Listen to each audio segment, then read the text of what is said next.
Hi, my name is Jason Bird. I'm a firefighter and I suffer from PTSD. It's a common misconception among the public that veterans or people in the military are the ones that suffer from post-traumatic stress disorder.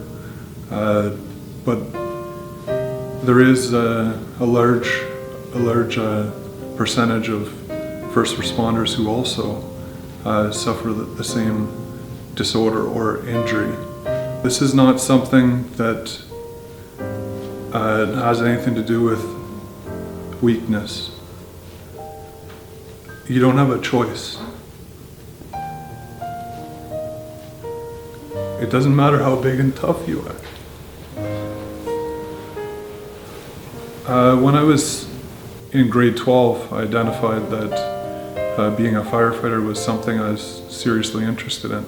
So at age 23, I started as a professional firefighter, and I had an excellent understanding of what the job entailed and what I would eventually need to do and see. And what I didn't understand and what nobody really understands is the impact of what you're exposed to has on your brain and can have on your future. On September 19th, 2006, I was working and was assigned to a roof sector, working with 2 crews. And we had cut a ventilation hole, which is a 4-foot hole, to allow the smoke and heat to come out. Well, eventually things deteriorated and there was like a 15-foot flame coming out of that hole. And there was a firefighter, an officer on a different truck who was sitting right in that flame. So I went up to him and I grabbed onto his air pack and I said, "Let's get back." And I started to drag him back. We went back about 3 or 4 feet and he went through the roof. So there's no reason that all of us did not go through the roof that night. It could have been 1 funeral. It should have been 4 funerals. And I kept forging ahead. I kept trying, and I kept working for years, trying to bury the things that were haunting me. You know, it cost me everything. I had an amazing home. I had the starting of an amazing family. You know, I had a son, and I had a wife, and I had built my own beautiful home in the country. And all those wheels fell off. Slowly everything fell off.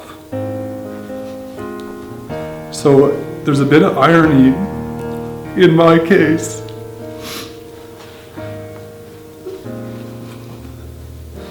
That I'm permanently disabled and can't do the career that I love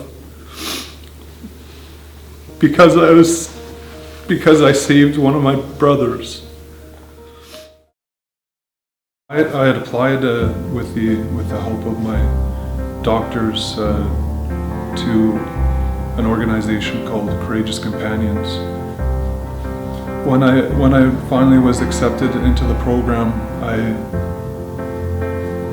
I felt a huge relief, and I now have an amazing 6-month-old service dog that's gone through the first level of training. I've had her for 3 months and she's absolutely amazing. The rewards have already started, and I truly understand myself not even being a dog person. I truly understand how they're saving people's lives. When I would go to my mom's house, every night I would go to my room and I would sit down and my mom would say goodnight to me, and I would start crying and worrying about my dad alone at home, having nobody to be with or talk with.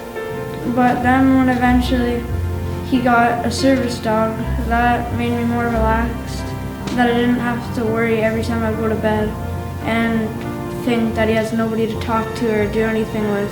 To the Stand and Back is hosting an ongoing campaign called PIES, Toonies, Strength and Dignity. Please give generously to those with PTSD. Please give a toonie for people like my dad.